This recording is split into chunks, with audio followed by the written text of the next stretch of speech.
ओम नमो भगवते वासुदेवाय। ओम नमो भगवते वासुदेवाय। ओम नमो भगवते वासुदेवाय।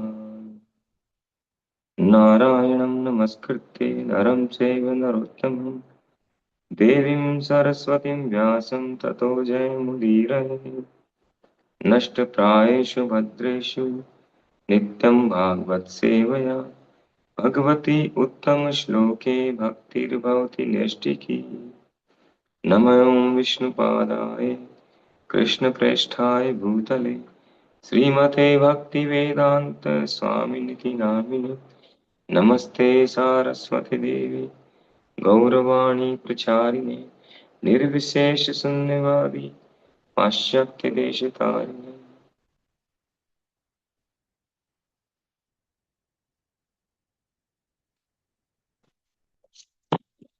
हरे कृष्ण।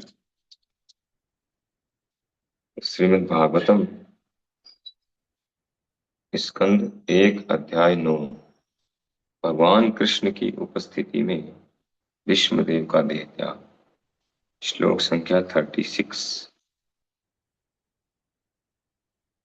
व्यवहित तना मुखम निरीक्ष्य स्वजन वधात् द्विमुखस्य दोष बुद्ध्या कुमति महरत्तात्मविद्यया ये चरण चरणरति परमस्य तस्य मेस्तु। जब युद्ध क्षेत्र में अर्जुन अपने समक्ष से सैनिकों तथा सेनापतियों को देखकर अज्ञान से कलुषित हो, हो रहा लग रहा था, तो भगवान ने उसके अज्ञान को दिव्य ज्ञान प्रदान करके समूल नष्ट कर दिया। उनके चरण कमल सदैव मेरे आकर्षण के लक्ष्य बने रहे। तात्पर्य। राजाओं तथा सेनापतियों को लड़ने लड़ने वाले सैनिकों के समक्ष खड़ा होना पड़ता था। वास्तविक युद्ध की प्रणाली यही है। तब राजा तथा सेनापति आज के तथाकथित राष्ट्रपति या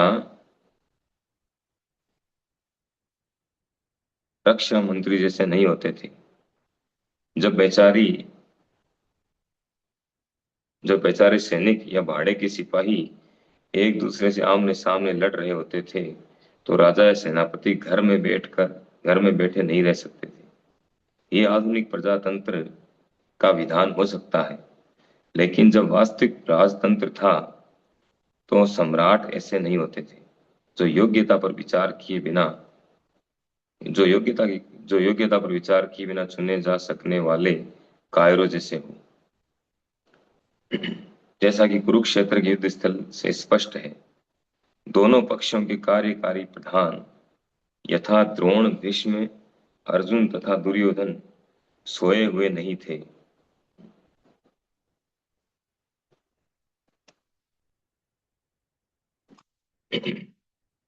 सोए हुए नहीं थे। वे सभी ऐसे युद्ध में भाग ले रहे थे जो लोक आवास के स्थानों से कहीं दूर संपन्न होने जा रहा था।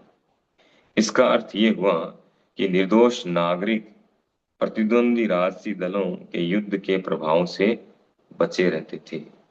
ऐसे युद्ध में जो कुछ हो रहा होता था उसे नागरिकों द्वारा देखे जाने की कोई आवश्यकता न थी। उन्हें तो अपनी आय का चौथा भाग शासक को देना होता था, चाहे वे अर्जुन हो या दुर्योधन। कुरुक्षेत्र के युद्ध में दोनों दलों के सेना नायक आमने सामने खड़े थे। अर्जुन ने उन्हें अत्यंत करुणा से देखा तथा पछताने लगा कि राज्य लिप्सा के कारण वह अपने स्वजनों को ही मार डालेगा। वह दुर्योधन द्वारा बनाए गए भयानक सैन्य व्यूह से रंच भर भी भयभीत नहीं था। लेकिन भगवान का दयालु भक्त होने के कारण यह स्वाभाविक था कि उसे सांसारिक वस्तुओं से वैराग्य होता।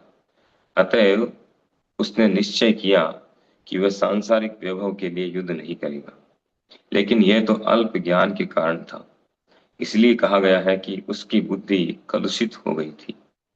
उसकी बुद्धि को कभी भी कलुषित नहीं होना चाहिए था, क्योंकि वह भगवान का भक्त तथा सखा था, जैसा कि भगवत गीता के 4th अध्याय से स्पष्ट है। निश्चय ही अर्जुन की बुद्धि कलुषित हो गई थी, अन्यथा देहात्म बुद्धि के द्वारा भौतिक बंधन में पड़े कलुषित बद्ध जीवों के कल्याण के लिए भगवत गीता का उपदेश देने का अवसर कैसे प्राप्त हुआ होता। भगवत गीता संसार के बद्ध जीवों के उद्धार के लिए सुनाई गई, जिससे वे शरीर को मिथ्या ही आत्मा न मान बैठे और परमेश्वर के साथ आत्मा के नित्य संबंध को पुनः स्थापित कर सके। भगवान द्वारा आत्मविद्या का प्रवचन प्रमुख रूप से ब्रह्मांड के सभी भागों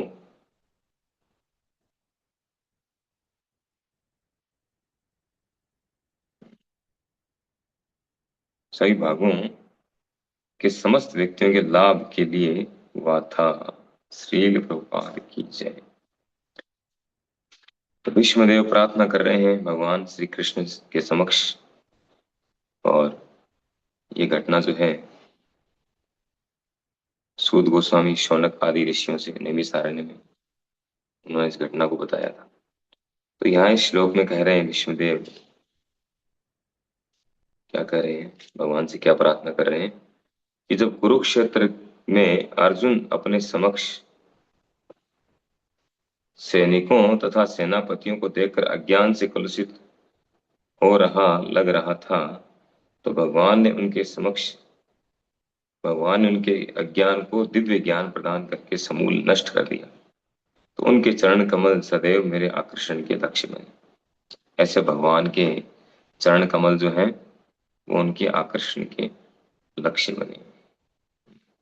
तो इस तात्पर्य में 3 महत्वपूर्ण शिक्षाएं रूपा जी ने बताई है, और विष्णुदेव भगवान से बार बार ही प्रार्थना कर रहे हैं हर श्लोक में कि उनका आकर्षण जो है भगवान से बढ़ता जाए, बढ़ता जाए। जैसे कुंती महारानी कहती है कि जैसे एग्जाम्पल देकर के बताती है, 2 एग्जाम्पल। एक तो कि, और एग्जाम्पल हमारे आचार्यों ने भी दिया कि जैसे युवक का युवती के प्रति, युवती का युवक के प्रति स्वाभाविक आकर्षण होता है, वैसा स्वाभाविक आकर्षण हमारा भगवान के प्रति हो, प्रयास नहीं करना पड़े, स्वाभाविक रूप से हो, ऐसा ही आकर्षण।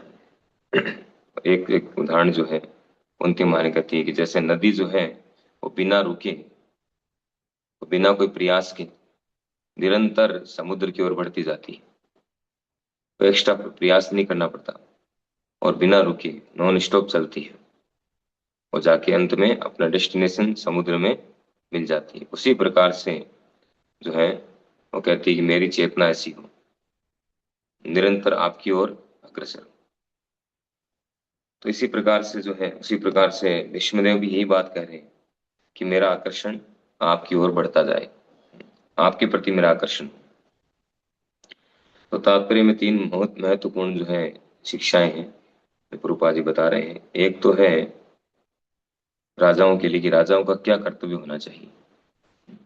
पहले के युगों में हम देखते हैं, महाभारत में, रामायण में, जितने भी आज तक बड़े बड़े युद्ध हुए हैं, जो सबसे महान जो 2 युद्ध हैं, महाभारत का युद्ध और रामायण का युद्ध,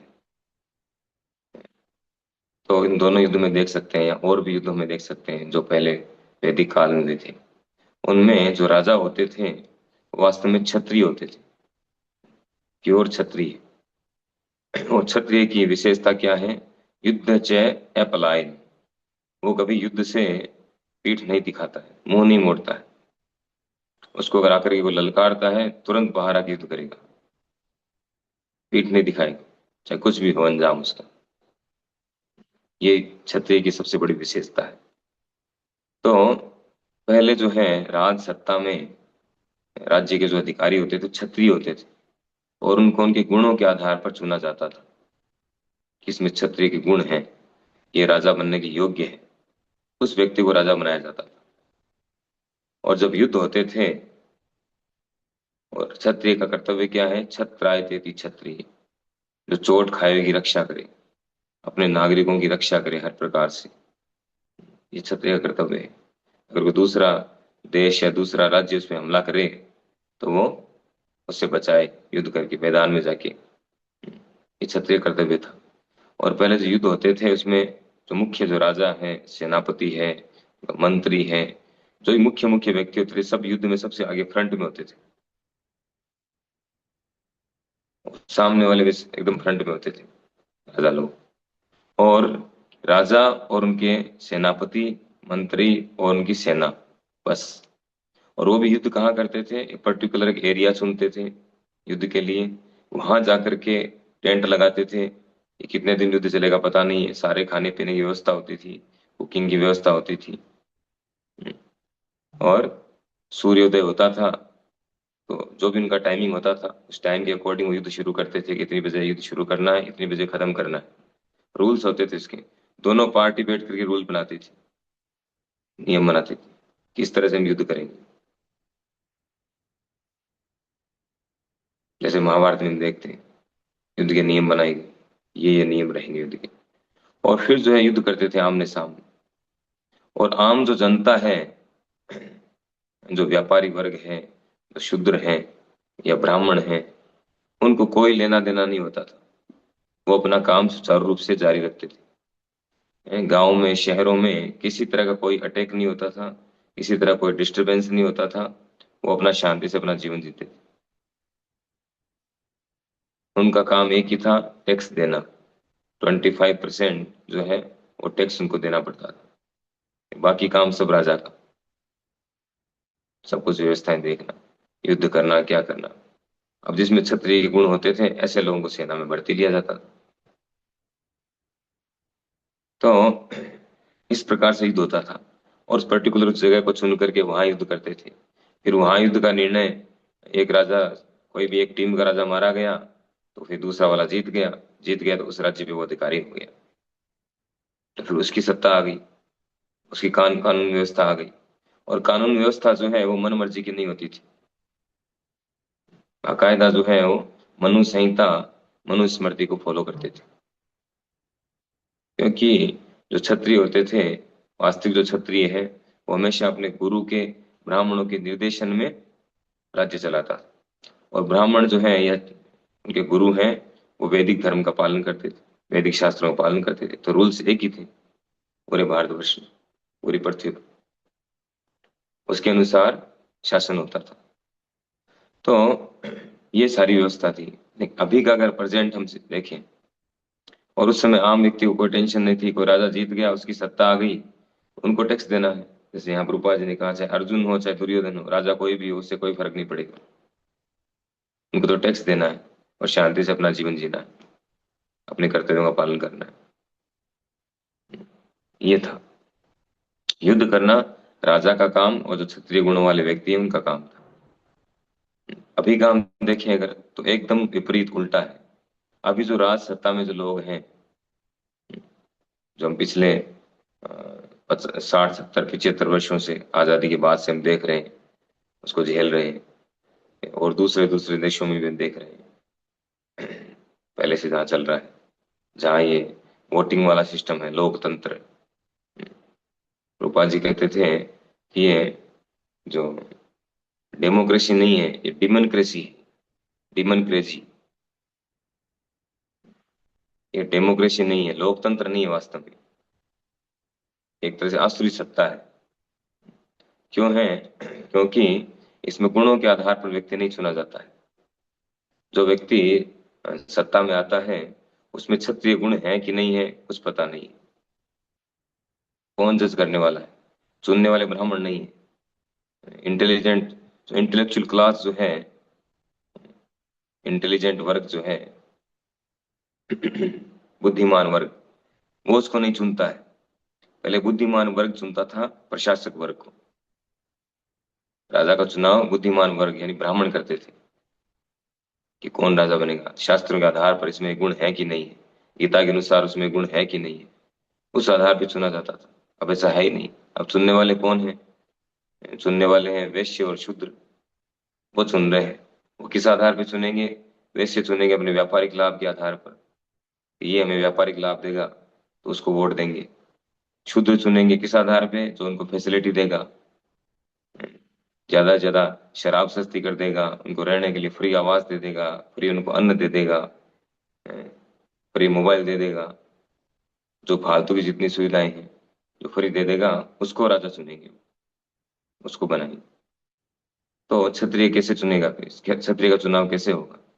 इसीलिए आजकल जो युद्ध होते हैं उसमें जो राजा लोग हैं या प्रधानमंत्री हैं या जो राष्ट्रपति हैं, वो तो बंकर के अंदर पृथ्वी पर भी नहीं रहते हैं। 50 फीट अंदर बंकर के अंदर जाकर के छुप के रहते हैं, और बाहर अंदर जो है मोटिवेट करते रहते हैं। खुद तो बढ़िया जो है विस्की पी रहे हैं, चॉकलेट खा रहे हैं, मिठाई खा रहे हैं, और बाहर से इनको मोटिवेट कर रहे हैं वहां बैठे बैठे फोन से, स्क्रीन पर, युद्ध लड़ो, फायर फायर, अब ये करो, अब ये करो, और वो बेचारे आगे मर रहे हैं। रूपा जी यहाँ साफ साफ क्या कह रहे हैं देखिए, कि जब बेचारे सैनिक या भाड़े के सिपाही एक दूसरे के आमने सामने लड़ रहे होते थे, तो राजा या सेनापति घर में बैठे नहीं रह सकते थे। ऐसा नहीं था पहले कि वो सिपाही तो लड़ रहे हैं, तो सिपाही सारे वो सैलरी पेड, सैलरी तो देना ही पड़ेगा, उनका घर कैसे चलेगा, तो सैलरी पेड होते थे। तो लेकिन वो क्षत्रिय गुणों वाले भी होते थे। तो क्षत्रिय गुणों वाले तो अभी भी हैं। बॉर्डर पे जाके लड़ने की हिम्मत किसकी है? जिसमें क्षत्रिय गुण नहीं होंगे वो बॉर्डर पे जाके थोड़ी लड़ सकता है। अगर हमें कोई कहते हैं बॉर्डर पे जाके लड़ना है, गन लेकर के फायर, आ जाओ आमने सामने, हम गोली खाने के लिए तैयार हैं क्या? खाली गोली चलेगी नहीं, वापस भी आएगी, बम भी आ सकता है। तो किसकी इतनी हिम्मत है? जो जो लोग बॉर्डर पे हैं, जो इतना सहन कर रहे हैं, गर्मी सर्दी, साल भर वहां रहते हैं, लद्दाख बॉर्डर पर, कश्मीर बॉर्डर, राजस्थान बॉर्डर, कहीं पे इतनी भीषण गर्मी, कहीं इतनी भीषण सर्दी, कितना सहन कर रहे हैं उन लोग। तो उनमें वास्तव में क्षत्रिय गुण है। लेकिन जो सत्ता में जो सेंटर में बैठे हैं, जो मंत्री हैं या बताया ना,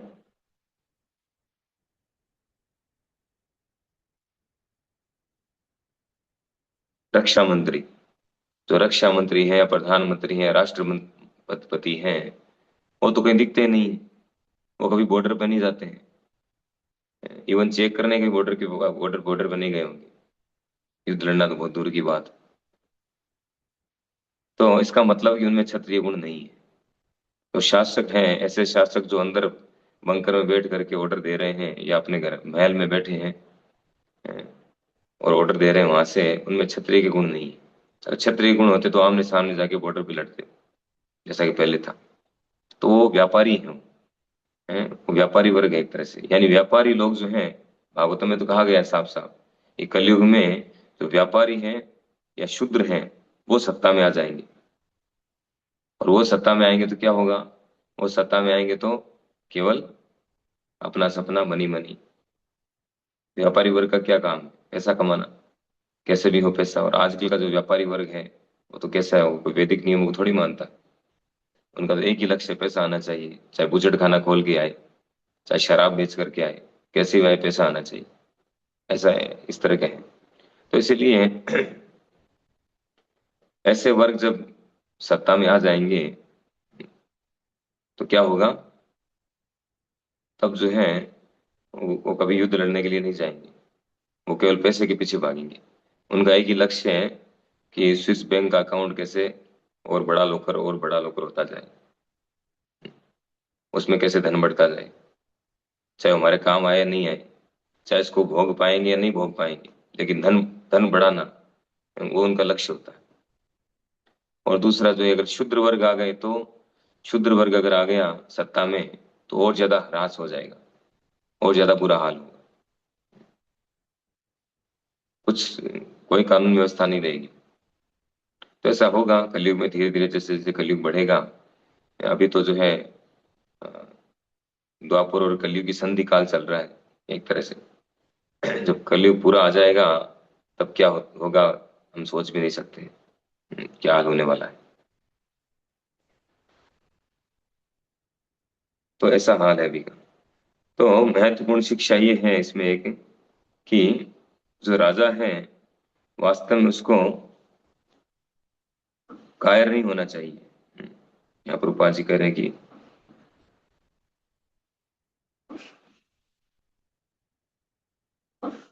लेकिन जब वास्तविक राजतंत्र था तो सम्राट ऐसे नहीं होते थे जो योग्यता पर विचार किए बिना चुने जाने वाले कायरों जैसे हो। तो योग्यता के आधार पर जो है राजा को चुना जाना चाहिए, इसमें क्षत्रिय के गुण है कि नहीं है। ये बहुत ही मस्ट है, मस्ट है। फिर दूसरा बता रहे हैं कि अर्जुन के बारे में, तो एक महत्वपूर्ण मैसेज हमारे लिए। अर्जुन ने उन्हें अत्यंत करुणा से देखा।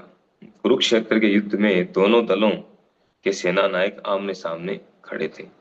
दोनों दल के जो मेन हेड हैं सारे, वो सब आमने सामने थे।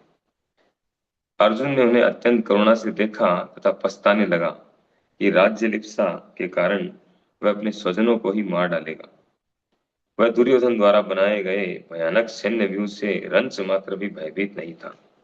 लेकिन भगवान का दयालु भक्त होने के कारण वह स्वाभाविक था कि उसे, तो अर्जुन के कुछ विशेष गुण जो एक भक्त के गुण होते हैं वो बताए गए हैं। क्या गुण है भक्त के? कि भक्त जो है किसी भी कंडीशन में भयभीत नहीं होता है।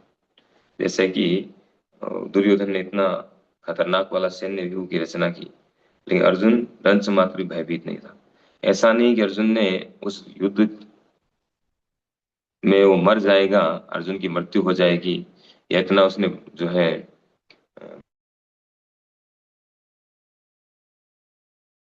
सैन्य व्यूह तैयार किया, उससे भय युद्ध नहीं करने का निर्णय लिया था। अर्जुन को किसी तरह का भय नहीं था। अर्जुन ने तो कहा था, कहा भी है गीता में कि वो मुझे मार दे लेकिन उनको नहीं मारनी। तो अर्जुन तो मरने के लिए भी तैयार थे। अर्जुन को किसी तरह का भय नहीं था। तो एक विशेष बात, ये एक विशेष गुण होता है भक्त का। भक्त जो है किसी भी कंडीशन में भयभीत नहीं होता, क्योंकि वो भगवान जो अभय चरण है उनके शरणागत रहता है। दूसरा गुण बता रहे हैं कि वैराग्य, तो दयालु, लेकिन भगवान का दयालु भक्त। तो भक्त जो दयालु भी होता है। भक्त सोचता है कि क्यों मैं व्यर्थ में लोगों का वध करूं, क्यों मारूं, क्यों अपनी जीवा की तुष्टि के लिए जीवों का वध करूं, और क्यों धन के लिए मैं जीवों का वध करूं। ये धन तो वैसे परमानेंट रहने वाला नहीं है, शाश्वत नहीं है। तो जो चीज शाश्वत नहीं है उसको प्राप्त करने के पीछे इतने गलत कामों में मैं क्यों उलझूं। तो भक्त जो है दयालु होता है, दया का भाव होता है उसमें, ये स्वाभाविक गुण है। और वैराग्य, भौतिक वस्तुओं सांसारिक वस्तुओं से स्वाभाविक रूप से वैराग्य होता है। तो शुद्ध भक्त है वो पूरी तरह से वैराग्य, यह इससे हरिदास्य कर्मणा मनसा गिरा, वो जीवन मुक्त होता है, उसको कोई मतलब नहीं है बाहरी चीजों से। तो ये भक्त का लक्षण है। और तो ये तीन गुण बताए। तो रूपा जी बता रहे हैं कि अर्जुन उस स्थिति में, युद्ध की स्थिति में जो इस तरह के गुण प्रदर्शित कर रहे थे, ये वास्तव में क्या है कि उनकी बुद्धि कलुषित हो गई थी। वो सोच रहे थे कि मैं इनसे युद्ध न करके, इनको बचा करके, युद्ध में मरने से बचा करके इनका कल्याण हो जाएगा। वो इस तरह सोच रहे थे कि अगर मैं युद्ध नहीं करूंगा, हमारी तरफ से वाइंड अप कर दिया कि हम युद्ध नहीं करेंगे तो युद्ध नहीं होगा, और युद्ध नहीं होगा तो वो लोग मारे नहीं जाएंगे, मारे नहीं जाएंगे तो वो लोग बच जाएंगे, तो उनके लिए उनका भला हो जाएगा। अर्जुन ये सोच रहे थे, लेकिन भगवान की दृष्टि में सही नहीं था, क्योंकि वो सब जो है आतताई थे, और आतताइयों का वध होना बहुत आवश्यक है। गीता में, मनुष्य स्मृति में सब बताया गया है। इवन हमारी कानून व्यवस्था में भी देखिए ना, कानून व्यवस्था में कोई व्यक्ति किसी का मर्डर कर देता है तो उसको फांसी की सजा होती है। ऐसी सजाएं हैं। यहाँ इतने कठोर कानून नहीं है। आप अरब कंट्री में जाइए, दुबई में, उधर जाइए, उधर बहुत कठोर कानून है, तुरंत सजा मिलती है वहां पर। कोई व्यक्ति कुछ गलत करता है और पब्लिक के सामने सजा देते हैं ताकि बाकी लोग भयभीत रहे गलत काम करने से। ऐसे कठोर नियम है वहां। तो ये वैदिक शास्त्रों में से नियम बताए गए हैं। इस तरह के इनको आतताई बताया गया है, 5 प्रकार, 6 प्रकार के जो आतताई है। दूसरे के घर में आग लगाने वाला है, दूसरे का धन हड़पने वाला है, दूसरे की जमीन हड़पने वाला है, दूसरे की स्त्री को अपहरण करने वाला, उसके साथ गलत व्यवहार करने वाला है, दूसरे को तेज हथियार से मारने वाला है, जहर दे करके मारने वाला है। इस तरह 6 प्रकार की आतताई है। तो आतताइयों का तुरंत जो है उपाय होना चाहिए। तो ये क्षत्रिय का कर्तव्य, कौन करेगा? जो क्षत्रिय है वो करेंगे। जैसे अभी कानून व्यवस्था है, तो कौन कानून को, मान लो किसी ने कुछ गलत किया, तो हमारी ड्यूटी है हम पुलिस को शिकायत करें, पुलिस की ड्यूटी है इसको सजा दे, सजा दिलाने के प्रोसेस में उसको डाले, पुलिस की ड्यूटी है। वो अगर नहीं करे ऐसा, तो इसका मतलब वो क्षत्रिय वाले गुण नहीं है, वो नहीं कर रहे किसी भी कारण से। आम व्यक्ति जो, वो कानून को हाथ में नहीं ले सकता है, क्षत्रिय का काम है। तो उसी तरह से जो है उस समय अर्जुन क्षत्रिय थे, अर्जुन की ड्यूटी थी। जैसे हम देखते हैं रामायण में, जब बाली बाली ने सुग्रीव की पत्नी को अपने पास रख लिया था, तो बाद में जब भगवान रामचंद्र मिले सुग्रीव से, और सुग्रीव जी ने कहा कि इस तरह से बताइए, अपनी व्यथा बताई, तो भगवान राम ने क्या कहा कि तुरंत जो है उसको जाकर के ललकारो, मैं उसे मारूंगा। फिर उसको मारा उन्होंने, छुप करके मारा उसको। छुप करके मारा तो बाली ने प्रश्न किया कि मुझे छुप करके क्यों मारा? तो बाली मरने वाला था, तीर लगा हुआ था उसके, पड़ा था जमीन पे, भगवान सामने खड़े थे। तो कहा छुप करके क्यों मारा? आप तो वीर हैं, क्षत्रिय हैं आप, क्षत्रिय तो आमने सामने ललकार करके लड़ता है, आपने छुप करके क्यों मारा? तो भगवान ने कहा कि अभी जो है राज्य हमारा है, हम कुछ भी कर सकते हैं, तुम आतताई हो, तुमने जो है अपने भाई की पत्नी को के साथ दुर्व्यवहार किया है, और तुम्हें मारना हमारा कर्तव्य है, हम हमारी ड्यूटी कर रहे हैं, अब कैसे भी करें हमारी मर्जी, तुम कौन हो बताने वाले? तो भगवान रामचंद्र यद्यपि उस समय वनवास में थे, लेकिन फिर भी वो क्षत्रिय वाली ड्यूटी जो पूरी निभा रहे थे। रावण ने माता सीता का हरण कर लिया, तो उसको ऐसा पाठ पढ़ाया पढ़ाया भगवान ने कि आज तक जो है लोग याद रखते हैं। ऐसा पाठ पढ़ाया उसको कि किसी के साथ गलत व्यवहार करने से, दूसरे की पत्नी का अपहरण करने से उसका क्या रिजल्ट होता है, उसको क्या सजा मिलनी चाहिए, ये भगवान ने खुद करके दिखाया। तो ये क्षत्रियों के गुण है। और अर्जुन जो है, अर्जुन के साथ, खुद की फैमिली के साथ इतना हुआ, उन लोगों ने आग लगा के मारने का प्रयास किया, विष दे करके मारने का प्रयास किया, उनकी जमीन को हड़प लिया, जुए में उनके धन को हड़प लिया, है, उनकी पत्नी के साथ जो है उसके साथ गलत व्यवहार किया पब्लिकली। इतना सब कुछ होने के बाद भी अर्जुन उन पर दया दिखाने का प्रयास कर रहे हैं। ये क्षत्रिय का गुण नहीं है। भगवान यही एग्जाम्पल सेट करना चाहते थे कि क्षत्रिय का क्या गुण है, ऐसे आतताइयों के साथ क्या करना चाहिए, ये सिखाने के लिए, एग्जाम्पल सेट करने के लिए भगवान ने फिर गीता का उपदेश दिया। तो क्षत्रिय का क्या गुण है? युद्ध च पलायनम, वो युद्ध से कभी पलायन नहीं करता है, युद्ध करता है, और ऐसे आतताइयों को सजा देने के लिए तैयार रहता है। तो ये विशेष जो है शिक्षा है। फिर तीसरा पॉइंट जो है वो है भगवत गीता का उपदेश।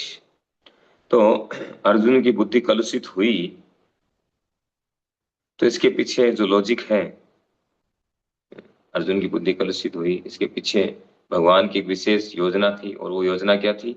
वो थी हमें भगवत गीता का उपदेश प्रदान करना, सभी के कल्याण के लिए।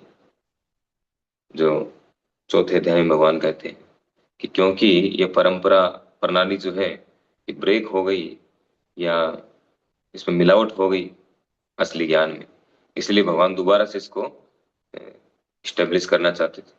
इसलिए उन्होंने भगवत गीता का ज्ञान प्रदान किया। जबकि पहले थे सूर्यदेव विवस्वान को, तो उन्होंने भगवत गीता का ज्ञान प्रदान किया। देखिए, कुछ लोग कहते हैं, भगवत गीता हमारे लिए थोड़ी है, हम तो गृहस्थ हैं, या हम तो जो है काम धंधे वाले हैं, या हम तो मंत्री, या हम तो राजा हैं, या हम ये है वो है, जो भी है। हम देख सकते हैं रिकॉर्ड अब तक का, गीता भगवान ने किन किन को सुनाई। क्या भगवत गीता भगवान ने हिमालय में तपस्या करने वाले व्यक्ति को सुनाई, किसी साधु को सुनाई, या किसी भिक्षु सुनाई जिसका दुनियादारी से कोई लेना देना नहीं हो, या किसी सन्यासी को सुनाई? नहीं। भगवत गीता किसको सुनाई? क्षत्रिय को सुनाई, सूर्यदेव विवस्वान को सुनाई उन्होंने। सूर्य विवस्वान जो पूरे ब्रह्मांड में प्रकाश की सप्लाई करते हैं। क्षत्रिय, उन्हीं से जो है पूरी परंपरा चल रही। सूर्य वंश, सूर्य वंश जो है, दो वंश जो सबसे ज्यादा फेमस है, सूर्य वंश, चंद्रवंश। जितने भी मनुष्य हैं इस पृथ्वी पर, वो या तो वंश है या वंश है। तो उन्होंने सबसे पहले सूर्यदेव विवस्वान को सुना, जो क्षत्रिय थे, क्षत्रिय हैं, अभी भी हैं। और दूसरा उन्होंने अर्जुन को सुनाई, वो भी क्षत्रिय थे। तो गीता के लिए है, गीता है व्यक्ति के लिए जो, जिसके हाथ में लीडरशिप, जिसको लीडरशिप लेना है, जिसको गाइड करना है, उसके लिए गीता है। वैसे गीता सभी के लिए है, सभी के कल्याण के लिए, मेनली उनके लिए है, ताकि वो लोग उसको, गीता के संदेश को सीखे, समझे, अपने जीवन में उतारे और लोगों को सिखाए। तो गीता का उपदेश जो है वो बहुत महत्वपूर्ण उपदेश है, और उसको देने के लिए भगवान ने सारी योजना बनाई। तो गीता का मुख्य उद्देश्य, मुख्य उपदेश क्या है, भगवान से बता रहे हैं, प्रभुपाद जी तात्पर्य में बता रहे हैं कि भगवत गीता संसार के बद्ध जीवों के उद्धार के लिए सुनाई गई, जिससे वे शरीर को मिथ्या ही आत्मा न मान बैठे। जो दो महत्वपूर्ण शिक्षाएं यहाँ बताई है गीता की, एक तो कि शरीर को मिथ्या ही आत्मा न मान बैठे, हम शरीर नहीं है, हम आत्मा है। और सारी जो समस्याएं हैं वो शारीरिक चेतना के कारण सारी समस्याएं हैं, भौतिक धरातल पर रहने के कारण ही सारी समस्याएं हैं, और इससे ऊपर उठना बहुत मुश्किल है। तो जब तक इसकी प्रैक्टिस नहीं होगी, ये योग्य गुरु के, प्रमाणिक गुरु के मार्गदर्शन में गीता की शिक्षाओं को जब तक हम जीवन में नहीं उतारेंगे, ये प्रैक्टिस नहीं करेंगे, तब तक हम देहात्म बुद्धि से ऊपर नहीं उठ सकते। और दूसरी जो महत्वपूर्ण शिक्षा है गीता की, वो क्या है कि परमेश्वर के साथ आत्मा के नित्य संबंध को पुनः स्थापित करना। हम आत्मा है, पहले तो ये समझना कि हम आत्मा है, हम शरीर नहीं है। और हमारा जो संबंध है वो भगवान के साथ में है, भगवान के साथ हमारा नित्य संबंध है, आज से नहीं, अभी से नहीं। ऐसा नहीं पता चलेगा तब से संबंध शुरू होगा। जैसे भौतिक जगत में हमने जन्म लिया जिस घर में, तो उस घर में हमारा संबंध उनसे कब से हुआ, जब से हमें उस घर में शरीर मिला, तब से हमारा संबंध हुआ। किसी का विवाह हुआ तो विवाह होने के बाद से पति पत्नी, पत्नी पति का संबंध शुरू हुआ। पुत्र हुआ तो पुत्र होने से उस पुत्र का संबंध उससे हुआ, पिता से, माता से। उससे पहले संबंध नहीं था। तो ये सब टेम्परेरी है। जैसे शरीर खत्म, वो संबंध खत्म, वापस दूसरा शरीर मिलेगा, दूसरा संबंध शुरू। लेकिन भगवान के साथ हमारा जो संबंध है वो शाश्वत संबंध है, वो हमेशा से हमेशा रहेगा। वो संबंध कभी छूटने वाला नहीं है, कोई ब्रेक होने वाला नहीं है। बस बात यह है कि हम भूल चुके हैं उसको, तो उसको वापस याद करना, वापस उसमें, उस अपनी स्थिति में स्थापित हो जाना, उस संबंध के अनुसार कार्य करना। संबंध अभिधेय प्रयोजन। संबंध ज्ञान होने के बाद क्या किया जाता है, हमें पता चल गया इससे हमारा ये संबंध है, तो फिर इस संबंध के अनुसार सेवा, सर्विस वो करना, अभिधेय। फिर प्रयोजन, उसका लक्ष्य क्या है, लक्ष्य प्राप्त तभी होगा जब अभिधेय होगा। तो ये दो मुख्य जो शिक्षाएं हैं भगवत गीता की, ये ज्ञान हमें प्रदान करने के लिए भगवत गीता भगवान ने दी। एक तो हमारा, हम जो है आत्मा है, शरीर नहीं है, और हमारा नित्य संबंध जो है वो भगवान के साथ है। तो भगवान द्वारा आत्मविद्या का प्रवचन मुख्य रूप से ब्रह्मांड के सभी भागों के समस्त व्यक्तियों के लाभ के लिए हुआ था। तो भीष्मदेव जो है सरसैया पे लेटे लेटे उसको याद कर रहे हैं कि किस प्रकार से भगवान ने अर्जुन को ये दिव्य ज्ञान प्रदान किया और उनके अज्ञान को पूरी तरह से नष्ट कर दिया। तो वो जो भगवान का रूप है, भगवान के चरण कमल है, वो मेरे आकर्षण के लक्ष्य बने। उनके उनके प्रति जो मेरा आकर्षण है वो निरंतर बढ़ता रहे। हरे कृष्णा। श्रीमद् भागवत महापुराण की जय। श्रील प्रभुपाद।